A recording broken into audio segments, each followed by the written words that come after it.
지난 시간까지는 11장 ISLM 모형의 도출까지 했습니다. 그래서 총수요에 대한 부분으로서 ISLM 모형의 도출까지 했고, 오늘은 그 도출한 모형을 이용해서 응용을 합니다.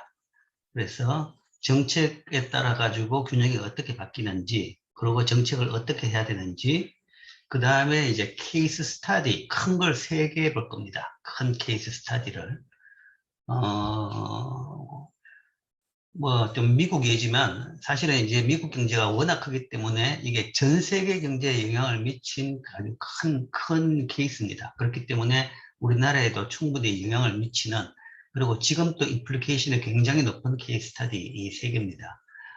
첫 번째는 2000년대 초반의 IT 버블 붕괴, 그걸 볼 것이고, 그 다음에 두 번째는 그 유명한 1929년 대공황의 경우를 이 ISLM 모형으로 분석해 볼 겁니다. 그 다음 세 번째는 최근 금융위기, 그러니까 세계적인 금융위기, 소위 미국 서브프라임 모기지발 세계적인 금융위기라고 이야기하죠. 2007년부터 시작된 그 부분, 이 3가지 케이스에 대해 가지고 이 ISLM 모형 가지고 분석을 해보겠습니다. 자, 이 장에서는 ISLM 모형을 이용해서 정책 효과를 분석하고, 그 다음에 이제 제일 마지막에는 이과 총수요 곡선을 도출해 봅니다. 그 다음에 뭐 케이스 스터디 여러 개를 3개를 본다고 그랬죠. 대공황을 초래한 이유와 여러 가지 이론들 또 살펴봅니다. 그 과정에서 이제 새로이 등장하는 개념들이 몇 개 있습니다. 부채 디플레이션 이론, 뎁 디플레이션 티어리, 그 다음에 화폐 전달 절차, 유동성 함정, 피구 효과, 뭐 이런 것들이 아마 새로 등장한 용어일 겁니다. 그래서 이 용어의 의미를 잘 이해해야 되겠습니다. 자, 그래서 지금 이제 ISLM 모형의 응용인데, 뭐 지난 시간에 이거까지 했죠. ISLM 모형의 도출 결과, 소위 ISLM 모형의 균형은 이렇게 된다라는 거죠. ISLM 모형이라는 것은 그래프로 그린다 그러면 이 가격 지수가 이자율이고 수량 지수가 소득인 이 스페이스에서 IS 커브와 LN 커브가 존재하는 그런 모형이죠. 그리고 물론 이 모형에서의 균형은 두 선이 교차하는 점이 균형이 되는 겁니다. 그래서 우하향하는 IS 커브, 우상향하는 LN 커브가 되고, 이 두 개 교차점이 이 모형에서의 균형입니다. 그래서 이게 균형 R1, Y1 이 균형이죠. 또 이걸 식으로 나타낸다 그러면 이 IS 커브의 식은 우리가 이 Y는 C 더하기 I 더하기 G 라는 거의 뭐 원래는 이게 항등식이라고 생각했는데 사실은 이거는 항등식은 아니라 여기서는 방정식입니다. 왜냐하면 이거는 이제 그 소득이죠, 그죠? 국민소득이고 이건 지출입니다. 지출이기 때문에 두 개는 균형에서는 일치한다라는 이야기죠. 그래서 소득, 국민소득 또는 GDP는 지출, 소비지출, 투자지출, 정부지출과 일치한다라는 것은 사실은 이제 재화 및 서비스 시장의 균형 조건입니다. 그래서 그 균형이 되는 Y하고 이 R의 관계, Y는 물론 여기도 있고 여기도 두 군데 있지만 이거하고 R의 관계가 이 IS 커브다. 그래서 이게 IS 커브의 식이고, 그 다음에 LN 커브는 화폐 시장의 균형식입니다. 그래서 실질 화폐 잔고, 공급량은 실질 화폐 잔고의 수요량, 리퀴디티 수요, 리퀴디티 디맨드하고 같다. 이 리퀴디티 디맨드는 이자율과 소득에 따라서 수요가 결정되는 거죠. 그래서 이것도 균형 조건이고, 이 균형이 유지되는 R과 Y의 관계가 바로 이 LN 커브가 되는 겁니다. 그래서 두 개의 이 ISLM 커브의 식과 그래프가 있고, 그것이 두 개가 일치하는 지점. 그러니까 둘 다 동시에 이 식을 푼다 그러면 R과 Y가 동시에 만족시키는, 두 식의 R과 Y가 동시에 만족시키는 지점이 바로 균형이다 라고 할 수 있는 거죠. 뭐 수학적으로 이야기한다 그러면 이 식을 연립방정식으로 푸는 거죠. 연립방정식으로 풀어가지고 R하고 Y를 구하라 라는 그런 문제가 되는 겁니다. 즉 교차점은 두 개 시장에서 균형을 만족시키는 Y와 R의 유일한 조합입니다. 유일한 이유가 직선이기 때문에 그렇습니다. 만약에 직선이 아니라 이게 꼬불꼬불한 이상한 곡선이라 그러면 이 균형이 여러 개 나올 수도 있습니다. 수 있는데 이런 식으로 직선이라 그러면 하나 유일한 이런 균형이 나오게 되겠죠. 자, 이게 지난 시간에 배운 ISLM 모형입니다. 자, 여기에서 이제 정책 분석을 하자. 그래서 먼저 이제 세 가지 정책, 거시경제정책의 대표적인 세 가지 정책이 있죠. 재정정책, 즉 정부 구입을 늘리는 정책이죠. 그렇죠? 주로 늘리죠. 줄이는 것보다 대부분 늘리는 정책입니다. 재정정책, 그 다음에 조세정책, 세금을 뭐 늘리거나 줄이는 정책, 그 다음에 통화정책 또는 금융정책이라고도 합니다. 보통 여기서는 M, 통화량 M을 변화시키는 정책으로 하죠. 이 세 개 정책에 따라서 이 균형이 어떻게 바뀌는지를 보겠습니다. 일단 우리가 뭔가 하면 이 세 개의 정책 변수 변화에 따라서 ISLM 커브가 어떻게 이동하는지는 이미 앞에 장에서 했습니다. 균형은 이야기 안 했지만 커브의 이동 자체를 이야기할 때 다 이야기했죠. 그래서 뭐 간단하게 이야기하면 다시 복습을 이야기하면 정부 지출이 정부 구입이 늘면 LN 커브가 오른쪽으로 이동하고 세금이 늘면 LN 커브는 왼쪽으로 이동합니다. 세금이 줄면 LN 커브는 오른쪽으로 이동하고 또 정부 구입이 줄면 LN 커브는 IS 커브죠. IS 커브는 다시 이야기하죠. 정부 구입이 늘면 IS 커브는 오른쪽으로 이동하고 정부 구입이 줄면 IS 커브는 왼쪽으로 이동하죠. 그 다음에 세금이 늘면 IS 커브는 왼쪽으로 이동하고 세금이 줄면 IS 커브는 오른쪽으로 이동합니다. 그걸 이미 앞에서 배웠죠. 그 다음에 통화량에 따라서 LN 커브에 대한 이동도 이야기했습니다. 통화량이 늘면 LN 커브는 위로 이동합니다. 위쪽으로 이동하죠. 이자율이 오르는 쪽, 통화량이 늘면 LN 커브는 밑으로 이동합니다. 통화량이 늘면 밑으로. 밑이라는 것은 이자율이 낮아지는 방향입니다. 돈이 많아지니까 돈이 풍부하니까 돈의 가치인 이자율이 낮아지는 방향이죠. 그래서 통화량이 늘면 LN 커브는 밑으로 이동하고 반대로 통화량이 준다 그러면 LN 커브는 위로 이동하게 됩니다. 그래서 이까지도 우리가 이미 다 봤습니다. 그러면 이동에 따라 가지고 균형이 어떻게 변하는지를 읽어보면 되는 거죠. 자, ISLM 모형을 통한 정책 분석은 이 IS식, LM식이 있는데 여기서 정책이라는 것은 이 안에 있는 G, 이게 하나의 정책이고 그 다음에 이 안에 있는 T, 이게 또 두 번째 정책이죠. 그 다음에 여기 있는 M, 이게 세 번째 정책입니다. 재정정책은 G 또는 T, 뭐 이거 두 개를 합쳐가 재정정책이라고 하기도 하고 또는 이것만 재정정책이고 이건 조세정책이라고도 하기도 하는데 뭐 보통 이제 질적으로 본다 그러면 두 개를 합쳐가 둘 다 재정정책으로 보죠. 그 다음에 금융정책이라는 것은 M, 또는 조금 내로하게 본다 그러면 이걸 통화정책이라고도 하는데 사실은 이제 금융정책이라는 것은 M 변화뿐만 아니라 그 외에 뭐 정책금리 변화 아니면 뭐 이 직업준비율 변화 아니면 창고 규제 뭐 이런 것들을 다 합쳐가지고 이야기하는 조금 더 포괄적인 의미이긴 합니다. 하는데 어쨌든 우리 교과서에서는 금융정책을 그냥 통화량 변화 정책을 그냥 금융정책이라고 이야기합니다. 그래서 이 세 개의 변화에 따른 균형 변화를 봅시다. 먼저 첫 번째 IS 커브의 이동, 그러니까 정부 구매의 증가, 재정정책이죠. 재정정책의 제일 대표가 가장 많이 하는 것이 정부 구매의 증가입니다. 뭐 쉽게 여러분들이 지금 당장 케이스를 알 수 있죠. 지금 집행 중인 긴급 재난지원금, 여러분들도 많은 학생들이 받았을 겁니다. 1인당 25만 원씩의 긴급 재난지원금을 받았습니다. 그게 바로 가장 대표적인 정부 구매의 증가입니다. 이게 소위 이제 재정정책의 가장 대표적인 거죠. 정부 구매의 증가. 정부가 구매하지 않고 각각 돈 줘가지고 여러분들이 구매는 하지만 이게 뭔가 하면 정부가 여러분한테 돈을 줬다는 것이 바로 정부 구매의 증가입니다. 그러니까 정부 구매의 증가죠. 이게 이제 지금 가장 많이 쓰는 재정정책입니다. 그렇게 되면 IS 커브가 왼쪽으로 이동한다.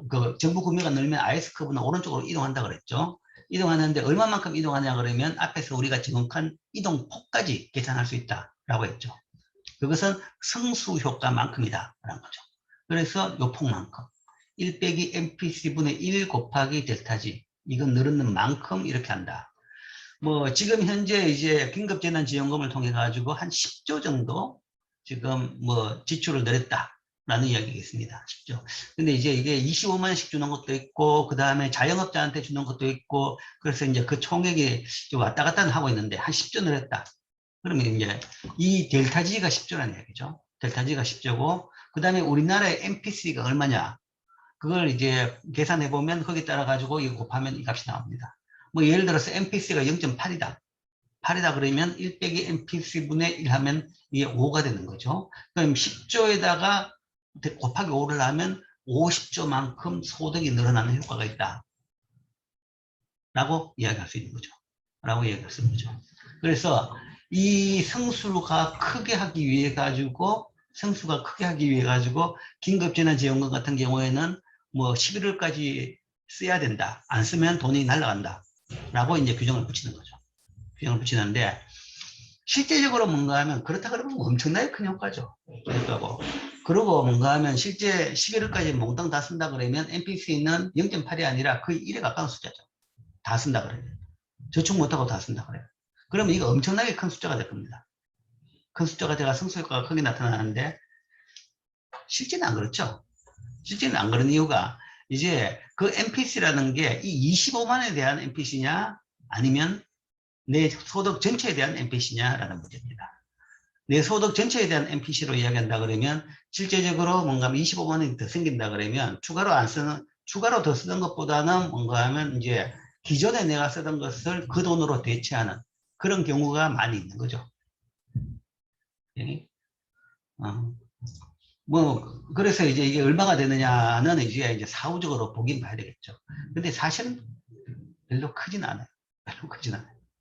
이게 성수가 1보다 훨씬 큰 같이 이야기하는데 실제적으로 보면 그렇게 크지 않은 걸로 나타난다. 라는 것이 이제 하나죠. 어쨌든 케인즈는 초기에 이 재정 정책에 대해 가지고 포커스를 맞춘 것이 이런 이제 성수 효과. 이게 이제 가장 뭐 하이라이트 된 부분은 맞습니다만은 실제적으로 뭔가 하면 나중에 이제 결론을 보겠지만 정책에 대해 가지고 쭉 우리가 연구를 해보니까 어떻게 되느냐 이 정책의 효과가 과연 얼마나 좋았느냐에 대해 가지고는 조금 회의적인 부분은 많습니다. 어쨌든 이론적으로 봐가지고 그래서 요만큼 해가지고 우측으로 이동하죠. 그래서 IS 커브가 여기에서 이렇게 오른쪽으로 이동합니다. 그렇게 되면 균형이 어떻게 바뀌냐? 옛날 균형은 여기였는데 새로운 균형은 이거다. 새로운 균형. 그럼 새로운 균형은 옛날에 비해서 이자율은 상승하고 소득은 늘었다. 이자율은 상승하고 소득이 늘었다. 소득이 늘었기 때문에 통화 수요가 늘어가지고 이자율이 오르는 겁니다. 이자율이 오르는 것이고, 뭐 어쨌든 그래서 이자율이 오르고 그 소득은 늘어났다. 자, 그런데 이 단기지만 단기 내에서의 이동 궤적을 본다 그러면 이걸 어떻게 이야기하냐? 이 점에서 이 점으로 팍 될 것이냐가 아니라 이 점에서 처음에는 1로 갑니다. 1로 갔다가 다시 1로 간다라고 이야기죠. 그러니까 이거는 처음에 요점에서 요점으로 간다는 것은 우리가 앞에서 배웠던 지난장에서 배웠던 균형 국민소득 결정 모형에 따라서 정부 구매가 늘면 승수효과만큼 Y가 늘어난다라는 이야기죠. 그런데 균형은 이 점이 아니죠. 균형이 이 점이 아니라 이 점이다 라는 이야기는 어떤 일이냐, 이까지 소득이 늘면 거기에 따라 가지고 통화 수요가 늘어나죠. 소득이 늘으니까 통화 수요가 늘립니다. 돈이 더 많으면 사람들이 돈을 더, 그러니까 돈이 많다는 말은 사실은 소득이 늘은 거죠. 소득이 늘면 그 소득을 쓰기 위해 가지고 돈이 더 많이 필요하게 되는 거죠. 그러면 돈 공급량은 그대로 있는데 돈에 대한 수요가 느니까 돈에 대한 뭐 가치인, 가격인 이자율이 오르게 되는 거죠. 그래서 여기서 이만큼 이자율이 점점 오르면서 이자율이 오른다 그러면 그만큼 투자가 주는 거죠. 투자가 줄면서 소득이 이렇게 주는 겁니다. 주는데, 즉, 이 커브에서 이 선상을 따라 여기까지 이동하는 거죠. 그래서 여기까지 이동하는 겁니다. 여기서 이렇게 점프를 하는 것이 아니라, 당장에는 성수효과만큼 이렇게 가지만, 이자율 상승에 따라 가지고 점점 소득 는 것이 좀 까먹기 시작하면서 2까지 간다. 라는 거죠. 어디까지 까먹냐 그러면 여기까지 까먹는다. 그러니까 이거는 그 균형 국민소득 결정 모형에서 승수가 굉장히 크게 나왔는데 승수 효과가 굉장히 크게 이만큼이 나왔는데 이만큼이 승수 효과죠. 그런데 여기다 뭔가 하면 ISLM 모형 화폐 시장 균형까지 같이 고려한다 그러면 승수 효과의 일부는 감해진다. 줄게 되는 거죠. 이거는 이자율 상승 때문에 일부 감해진다. 그래서 이까지 감해지는 거죠. 그래서 투자를 감소시켜 결국 최종적인 Y의 증가는 처음 승수 효과보다 작은 요 폭 정도로 거치는 거죠. 처음 승수 효과는 요 폭인데 이자율 상승 때문에 요 폭만큼은 줄어들어 가지고 요걸로 거치게 된다. 그게 이제 정부 구매, 재정 정책에 따른 ISLM 모형의 균형입니다. 자, 장기로 가기 전에, 장기로 간다 그러면 재정 정책의 효과는 전혀 없습니다. 장기로 가면 재정 정책이든 통화 정책이든 금융 정책이든 어떤 정책도 효과가 없죠. Y는 그냥 Y바니까. 장기로는 효과가 없습니다. 정책 효과는 없습니다. 그런데 이제 단기는 효과가 있다 그랬는데 단기적으로도 봐서도 이 승수 효과만 봤을 때는 굉장히 큰 효과가 있었는데 균형 국민소득 결정 모형으로 봐서는 굉장히 큰 효과가 있었는데 거기에 따른 화폐 시장의 반응까지 보면 그만큼 효과가 줄었다라는 거죠. 자, 여기서 이제 그렇다 그러면 얼마나 줄 것이냐라는 이야기죠. 얼마나 줄 것이냐에 따라 가지고 정책의 효과를 우리가 판단을 할 수 있습니다. 자, 어떻게 하면 많이 줄고 어떻게 하면 적게 줄 것이냐. 결국은 이 점하고 이 점하고 이게 얼마나 뭔가 하면 이 Y하고 차이 격차가 많냐는 거죠. 어떤 경우에 그러니까 승수효과가 많이 줄고 어떤 경우에 적게 줄 것이냐. 그냥 그래프상으로 본다 그러면 기하학적으로 본다 그러면 LN커브가 평평할수록 승수효과는 별로 안 줄어요. 저 LN커브가 평평할수록 저것보다 더 평평할수록 더 Y2는 오른쪽에 가 있죠. 오른쪽에 가 있다는 이야기는 승수효과는 덜 준다는 이야기입니다. 반면에 LN커브가 가파를수록 Y2는 Y1에 가깝죠. 그 이야기는 승수효과는 많이 준다는 이야기입니다. LN커브의 기울기하고 이 승수효과는 전혀 관계없습니다. 승수효과는 딱 이만큼입니다. IS커브가 이동하는 폭은 딱 고정되어 있습니다. 고정되어 있는데 그 이후에 얼마만큼 정책 효과를 까먹냐 그러면 결국은 LN커브의 기울기 따위에 들려있다. LN커브가 가파를수록 승수효과는 주는 겁니다. 극단적으로 LN커브가 수직이다. LN커브가 수직이다 그러면 그때는 승수효과는 몽땅 다 없어집니다. 재정정책 해봐야 정책이 효과가 없다는 거죠. 그건 이제 굉장히 극단적인 경우고 어쨌든 이 정부 구매의 증가, 승수효과가 굉장히 크다고 봤는데 이것도 ISLM 모형으로 본다 그러면 결국은 LN커브의 형태에 따라 가지고 그 효과가 많이 줄어든다라는 정도를 일단 여기서 이해할 수 있습니다. 자, 두 번째 정책, 조세 삭감. 뭐 같은 방향으로 이야기한다 그러면 정부 구매 증가는 조세 삭감하고 같은 방향의 정책이죠. 그러니까 둘 다 Y를 늘리는 정책이다 그러면 재정정책은 대부분 Y를 늘리는 정책입니다. 그렇다 그러면 조세는 삭감하는 거죠. 조세 삭감 같은 경우도 앞에 배웠죠. 조세 삭감하게 되면 정확하게 얼마만큼 IS 커브가 이동하는지도 배웠습니다.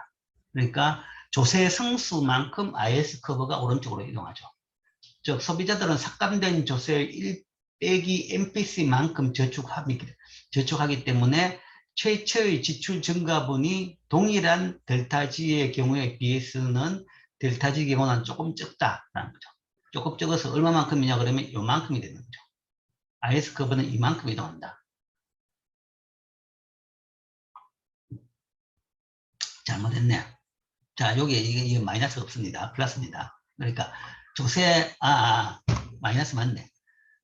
조세 삭감이죠. 삭감이니까 델타 T가 마이너스입니다.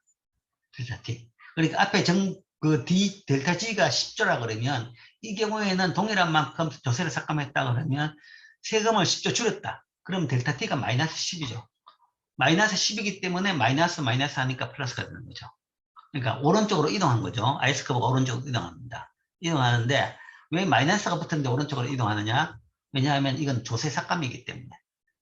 마이너스 10조만큼 세금을 줄여줬다. 그럼 마이너스니까 이게 전체 값이 플러스가 되죠. 그래서 오른쪽으로 이동하는 겁니다. 이동하는 건데 앞에하고 비교하면 앞에는 요거는 분자가 1이었죠.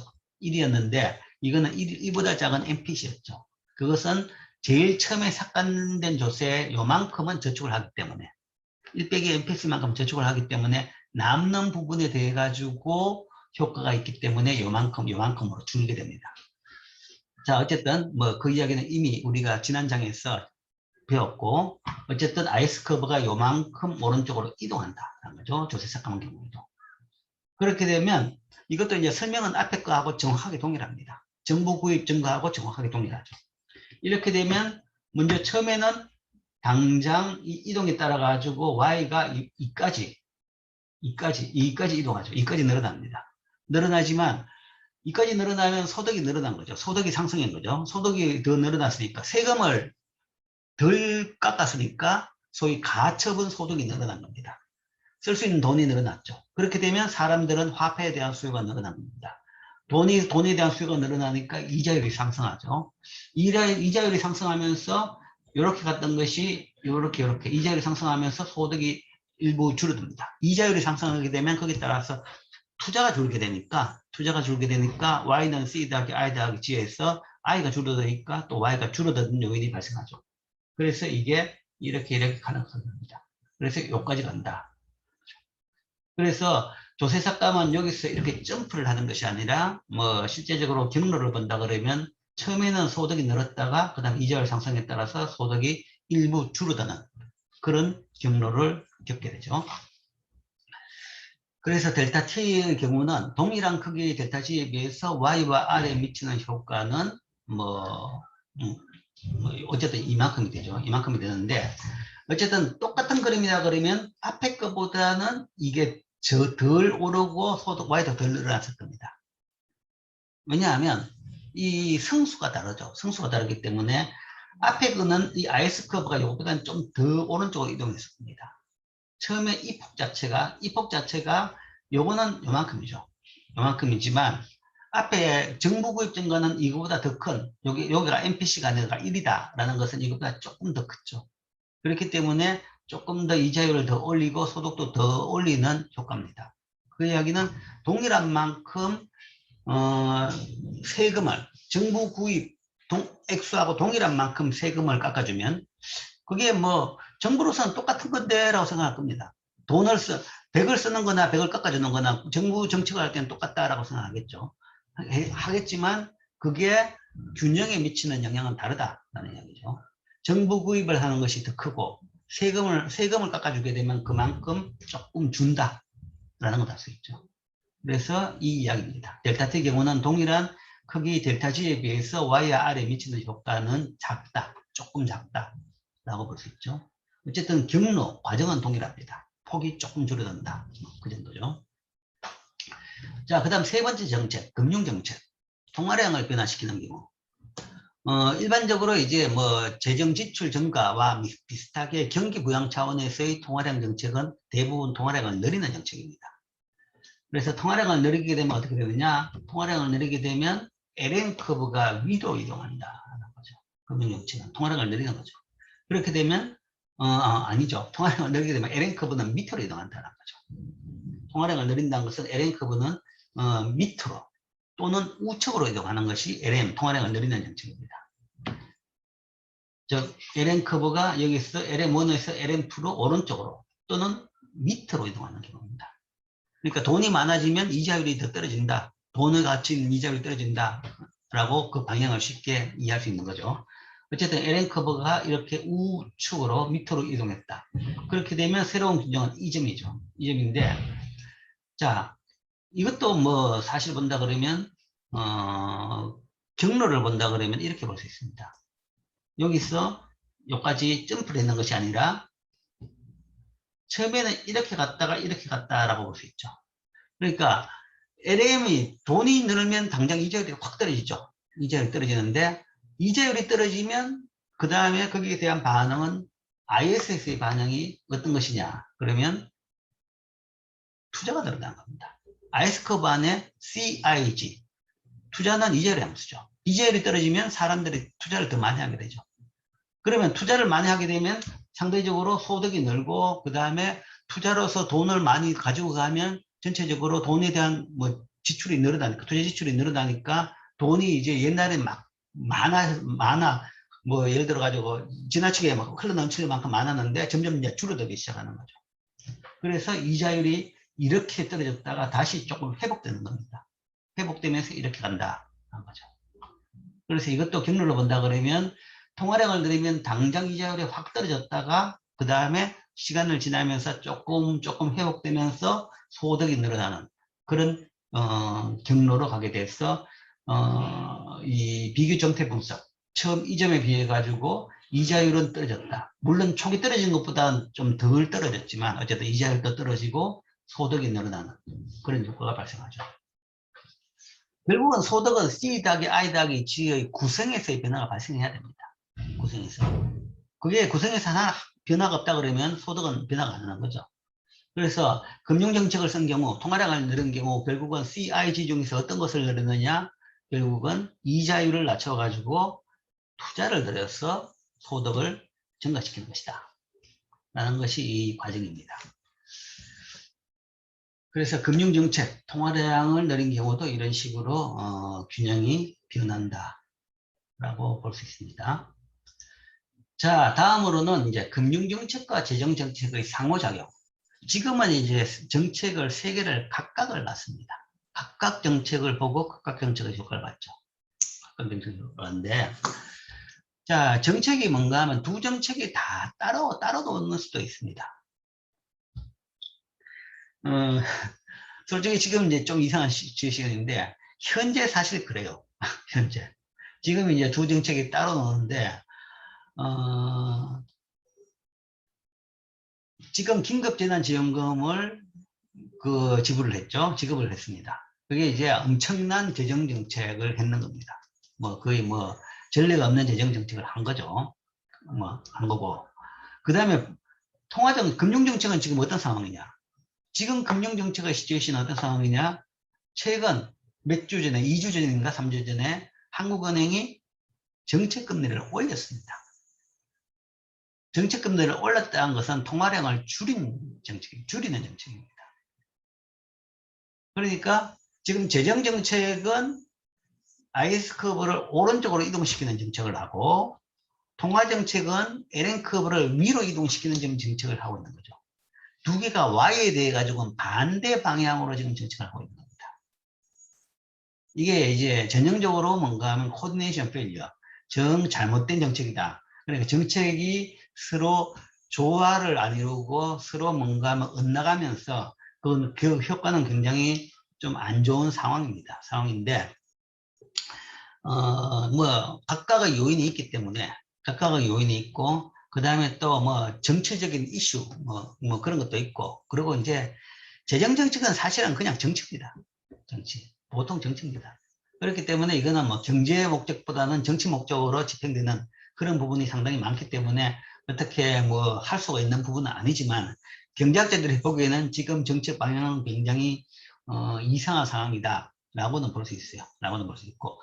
물론 이제 한참 전에 뭐 이 공언을 해놨기 때문에 어쨌든 그 약속을 지키는 차원에서 그냥 그대로 한다. 뭐 라는 부분에서도 뭔가 하면 뭔가 크레딧을 줄 수는 있습니다.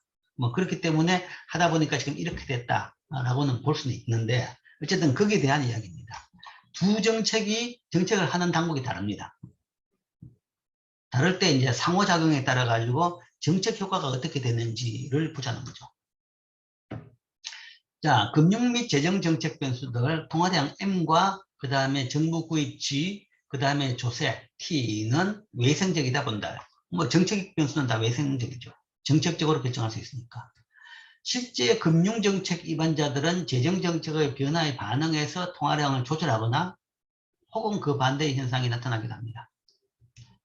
이러한 상호작용으로 인해 가지고 애초의 정책 변화가 가져오는 효과가 다르게 나타나기도 합니다. 그래서 보통 이제 더 외생적인 것은 재정정책입니다. 더 외생적인 것은. 통화정책이라는 것은 보통 룰이 있습니다. 통화량 정책은 보통 룰이 있습니다. 그리고 중앙은행이라는 것은 법적으로 뭔가 하면 존재 이유가 있고 거기에 따라 가지고 항상 반응을 합니다. 그러니까 뭐 예를 들어서 인플레이션이 우려된다 그러면 통화량을 줄이고 그 다음에 뭐 예를 들어서 경기가 되게 나쁘다 그러면 통화량을 늘리고 이게 이제 가장 전형적인 통화 정책이고 그렇기 때문에 경기에 따라 가지고 반응하기 때문에 극단적인 이 외생적인 것은 아니다라는 거죠. 그러니까 경기에 따라 가지고 반응을 한다라는 거죠. 그래서 어느 정도 내생성을 가지는 건데 재정 정책은 아까 이야기했죠. 이건 정치적이다라는 이야기했죠. 정치적인 것은 뭔가 하면 가장 외생적인 겁니다. 누가 대통령이 되냐, 어떤 당이 하느냐에 따라 가지고 뭔가 하면 그 정책자를 완전히 좌우되는 거죠. 그래서 경제적인 변수 이유에 따라서 결정되기 때문에 우리가 외생적이다라는 이야기를 합니다. 실제 그래서 일반적으로 뭔가 하면 이제 정책의 뭐 더 시작점은 대부분 재정정책이 시작합니다. 재정정책이 어떤 정책을 했다. 그러면 거기에 따라서 통화정책, 금융정책이 같은 방향으로 따라가느냐 아니냐라는 것을 이제 보는 거죠. 재정정책을 했는데 거기에 따라서 금융정책, 통화정책이 같은 방향으로 따라가냐 안 따라가냐에 따라가 효과가 어떻게 되느냐를 봅니다. 자, 그래서 더 외생적인 이 정책이 시행됐다. 정부 구입이 더 늘어났다. 긴급재난지원금이 지급이 됐다. 그래서 이게 또 우리나라에서도 국회에서 이것을 결정을 하죠. 행정부에서 안을 만들지만 최종 결정권은 국회에 있습니다. 국회에서 예산안을 뭐 이번 같은 경우는 추경, 네 번째 추경인가 추가 경정 예산안을 통해 가지고 당초 작년에 통과시켰던 예산안에다가 추가로 뭔가 변경안을 통과시켰기 때문에 동의를 했기 때문에 이게 가능합니다. 국회가 지위를 증가시켰다. 그러면 이 경우에 한국은행은 어떻게 할 것이냐? 가만히 있을 수도 있고 M을 늘릴 수도 있고 M을 줄일 수도 있습니다. 가만히 있는다 그러면 그거는 앞에서 본 겁니다. 정책 코디네이션이었기 때문에 그냥 그 델타 G 재정 정책에 따른 효과 그걸로 끝입니다. 그거는 이미 분석을 해봤죠. 가만히 있는 경우에는. 그런데 이제 중앙은행이 가만히 안 있고 여기에 따라 가지고 M을 변화시킨다. 아니면 다른 이유 때문에 M을 변화시킨다. 그러면 당초의 이 긴급재난지원금의 효과가 어떻게 되는지를 볼 수가 있습니다. 자, M을 일정하게 유지한다. 이거는 이제 앞에서 이야기한 거고, 아닙니다. 이게 좀 다른 개념입니다. M을 일정하게 유지한다고 가만히 있다고는 조금, 다른 건 있는데, 이거는 그러니까 1번은 M을 일정하게 유지한다. 이건 앞에 겁니다. 앞에 같이 통화 공급량을 변화 안 시키는 거죠. 그럼 가만히 있는 거죠. 그래서 앞에서 이야기했는 것이고, 그 다음에 두 번째 할 수 있는 것은 R을 일정하게 유지한다. 자, 그건 어떤 이야기냐. 델타 G가 양이면 재정정책을 내리게 되면 이자율이 올랐죠. 그럼 이자율이 오르게 되면 뭔가 이자율이 올라가 투자를 줄였습니다. 그걸 우리가 뭐 아까 이야기 빠뜨렸지만 밀어내기 효과라고 이야기합니다. 밀어내기 효과. 다시 한번 여기 있어요. 이 효과.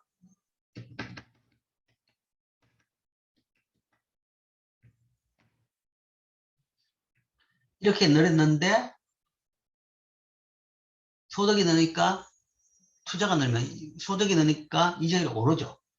이자율이 오르면서 이게 다시 이쪽으로 가죠. 그래서 이만큼의 당초 성수 효과가 줄어들죠. 이 줄어드는 깎인 부분이 우리가 밀어내기 효과라고 이야기합니다. 또는 뭐 한자식 용어로는 구축 효과. 영어로는 크라우딩 아웃 이펙트. 크라우드 아웃이다. 크라우딩 아웃이 밀어내는 겁니다.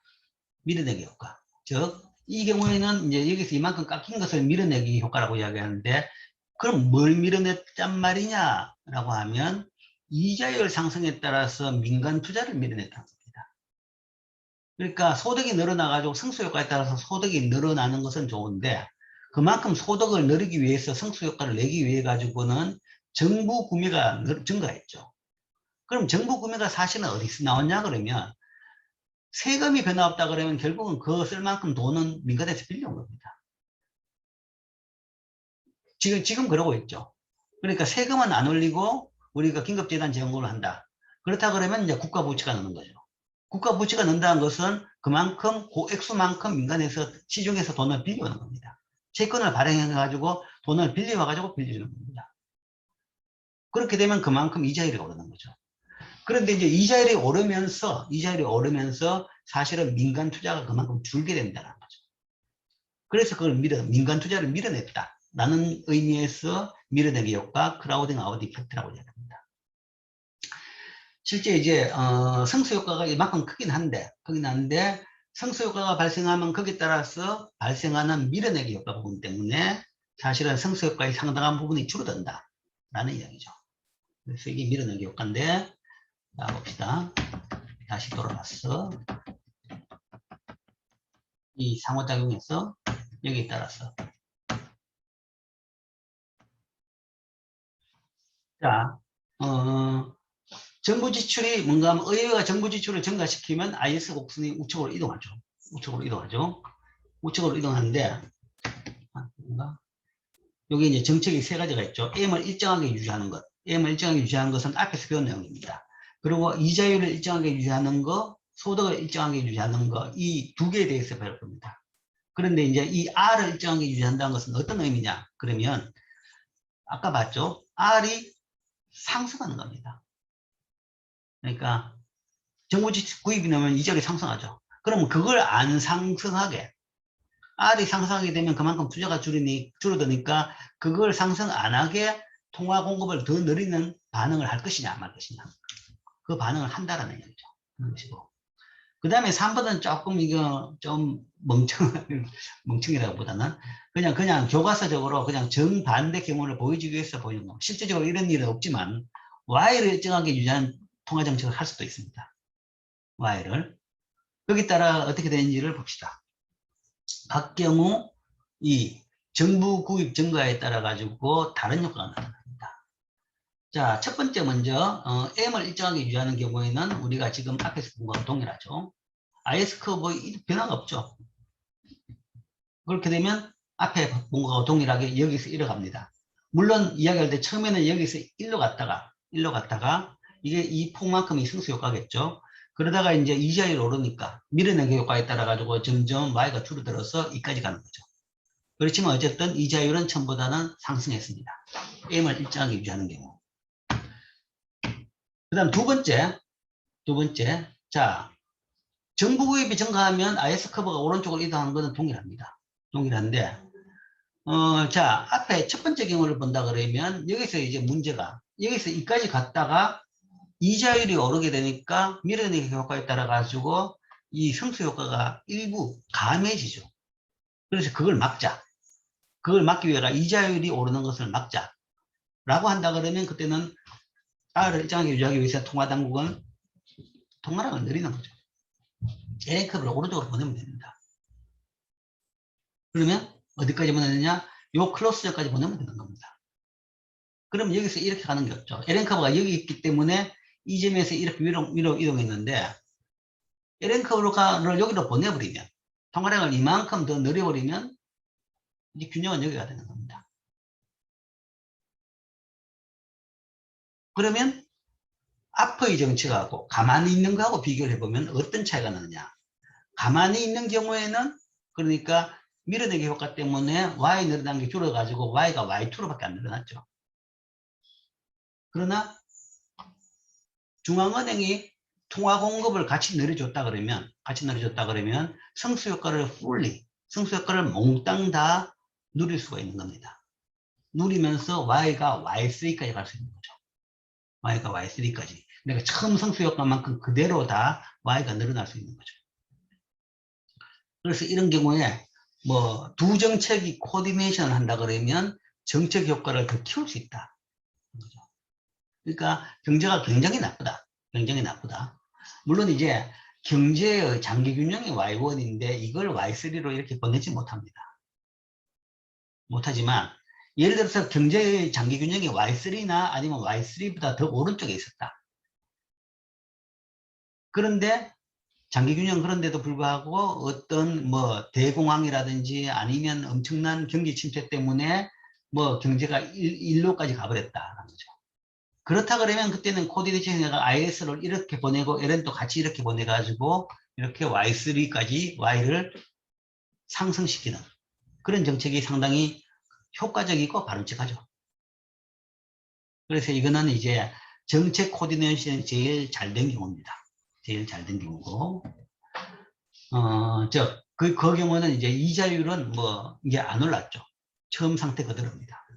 자, 세 번째가 이제 제일 좀 이상한 경우인데, 중앙은행이 Y를 일정하게 유지하는 정책을 한다. 그렇죠. 왠지 몰라도 Y1을 유지하는 정책을 한다. 그렇죠. 어쨌든, 처음에 뭔가 하면 정부 구입이 늘면 IS가 IS2로 이렇게 이동했습니다. 그러면 균형이 이렇게 되는 거죠. 그러면 Y가 Y2로 뭐 처음에는 당장은 이렇게 갔다가 어쨌든 여기까지 가게 되는 거죠. 가게 됐지만 어쨌든 Y2로 Y가 늘어났습니다. 근데 중앙은행이 보기에는 이 Y2 레벨이라는 것은 바람직하지 않다라고 보는 거죠. 그러니까 그거는 이제 중앙은행이 Y1이 Y바라고 보는 거죠. Y1이 Y바라고 보면 이거는 오른쪽으로 갔다는 것은 경기가 과열되어 있다는 거죠. 과열되어 있다가 판단한다 그러면 그때는 Y1 수준을 보다 더 초과하는 것을 막을 정책을 할 수도 있습니다. 물론 정책이 이렇게 엉터리로 코디네이션 되면 이거는 재앙은 재앙이지만 뭐 가정으로 이야기한다 그러면 중앙은행은 Y1이 장기균형이다라고 생각한다 그러면 그것보다는 오른쪽으로 안 가도록 하는 정책을 할 수가 있는 거죠. 그렇게 된다 그러면 경제가 이렇게 되어 있는 경우에 중앙은행 같은 경우에는 Y1, Y가 Y1을 유지하게 하겠다라고 한다 그러면 이 LN 커브를 왼쪽으로 이동시키면 되는 거죠. 왼쪽으로 이동시켜가지고 요 균형이 뭔가 하면 이 Y1 수준이 되도록 하면 됩니다. 즉 Y를 일정하게 유지하기 위해서 통화당국은 M을 감소시켜가지고 LN 커브를 좌측으로 이동시키는 거죠. 그렇게 되면 뭐 중앙은행이 원하는 대로 Y는 Y1 수준에 머물게 되고 머물게 된 거죠. 대신에 Y를 줄이는 그 결과의 비용이 뭐냐? 그 비용은 이자율 상승입니다. 이자율이 엄청나게 오른 거죠. 이자율을 엄청나게 올려가지고 투자를 깎아가지고 투자를 줄여가지고 Y를 줄인 거죠. 결국은 중앙은행의 정책은 통화정책이기 때문에 그러니까 금융정책은 결국은 이자율 변화를 통해가 투자를 움직이는 정책입니다. 투자. 그래서 이런 경우에는 당초 재정정책의 효과는 완전히 없어지는 거죠. 완전히 없어지는 겁니다. 완전히 없습니다. 둘이가 싸우는 겁니다. 두 당국이 싸움 꼴이죠. 그래서 이런 정책은 절대 하면 안 되는 겁니다.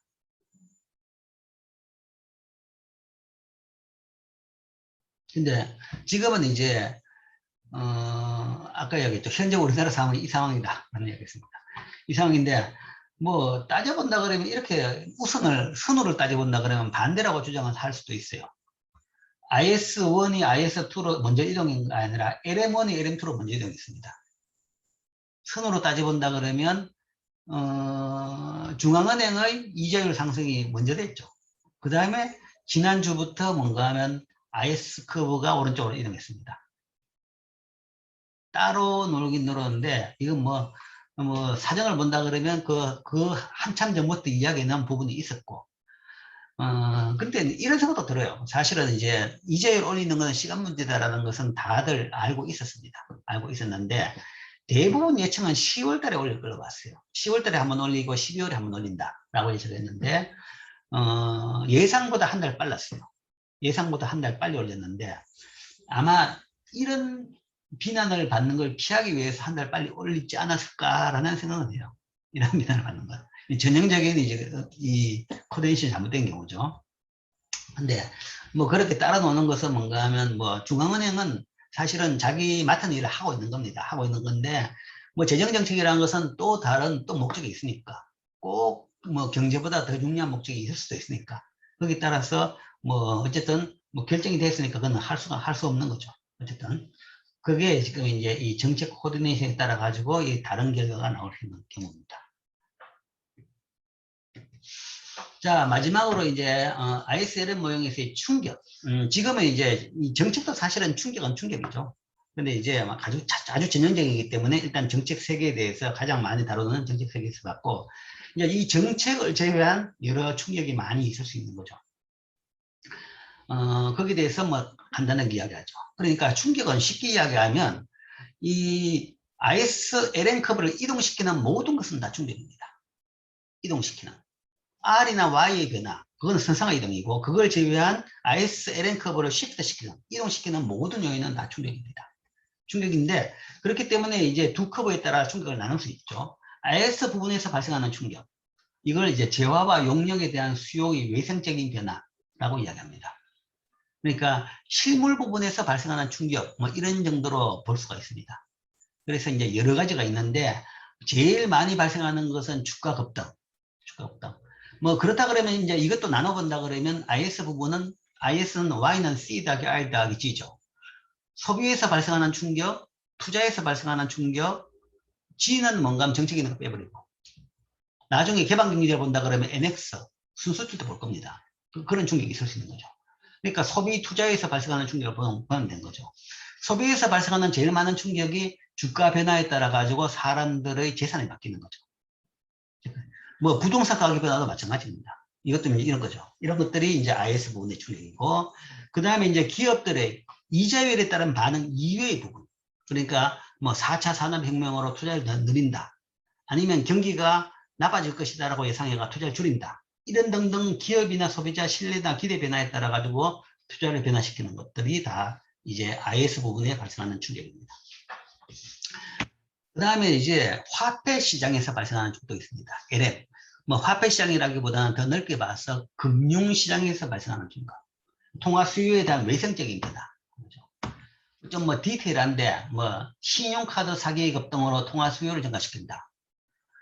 뭐 아니면 ATM이나 인터넷 사용 증가로 통화 수요가 감소한다. 이건 천천히 지금 이제 전 세계적으로 발생하고 있는 통화 수요 감소 현상입니다. 그 다음에 일시적으로 뭐 이런 일이 생길 수 있는 거죠. 그 다음에 뭐 그 외에 그 비싼 게 있어요. 갑자기 뭔가 하면 지하 경제를 뭔가 하면 더 뒤지겠다 라고 정부가 정책을 한다 그러면, 그때는 사람들이 뭔가 하면 돈을 숨기기 위해서 현금을 더 찾아가지고 금고를 사가 집에다 챙겨 놓는 게 있습니다. 그런 경우에는 화폐 수요가 확 늘어납니다. 아직도 우리나라에 그런 경우가 자꾸 발생해요. 정권 바뀌면서 뭔가 하면 탈루 세원을 찾겠다 그러면 통화 수요가 확 늘어납니다. 그 다음에 제일 큰 충격은 소위 금융위기죠. 금융위기. 실물 부분에서 발생을 했겠지만 어쨌든 금융위기가 땅 터지고 나면 통화 수요가 엄청나게 늘어납니다. 그러면서 시중에서 돈이 없어져 버려요. 이게 뭔가 하면 내 돈 은행에서 떼일지 모른다. 그러니까 다들 뭔가 은행에서 통장에서 예금 찾아가지고 집에 가지고 있는 거죠. 이런 것들. 이런 것들이 전형적으로 LM 부분에서 발생하는 충격입니다. 그래서 이제 이런 충격에 따라 가지고 균형 변화를 이제 보겠습니다. 여기 이제 아까 이야기한 세 가지 케이스 스타디. 여기 이제 그런 예가 됩니다.